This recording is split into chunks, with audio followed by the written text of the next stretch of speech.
Alain, propos d'un Normand. Il faudrait aussi protéger un peu mieux les personnes. Dans notre système actuel, nous traitons de la même manière celui qui a violé et tué une fillette et celui qui a fabriqué de faux billets de banque. Ainsi, en appliquant la même peine à des crimes inégaux, nous donnons, en quelque sorte, une prime au crime le plus grand. Il est pourtant évident que l'attentat le plus audacieux contre la propriété est bien moins redoutable que le plus petit attentat contre une personne. Plaie d'argent, comme on dit, n'est pas mortel. Tandis qu'un viol, même non suivi d'assassinat, pensez aux conséquences terribles que cela peut avoir, dans l'organisme d'abord, qui est souillé pour toujours, mais surtout dans la mémoire de la victime, dont toute la vie se trouve ainsi empoisonnée. Les romanciers ont sans doute abusé de ce ressort dans leurs drames, et cela nous permet de lire sans horreur les faits divers.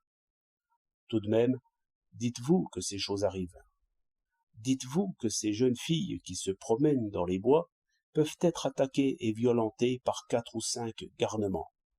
Cela s'est vu. Et à quoi s'expose-t-il? À un châtiment du même genre que s'il volait avec effraction. Je ne sais pas pourquoi nous ne sommes réellement émus que s'il y a un cadavre. Il y a pourtant des maux pires que la mort. La vie de la victime peut être un long supplice, si elle est infirme ou défigurée. Je voudrais, pour toute violation des frontières d'un corps humain, et même pour toute tentative non suivie des faits, des peines bien plus redoutables que celles dont on frappe les voleurs et les faussaires.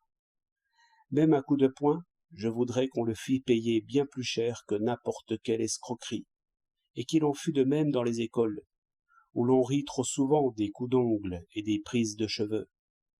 Protéger la personne humaine, c'est exactement protéger l'épiderme humain. C'est net, c'est précis.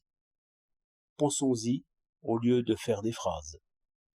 22 septembre 1907.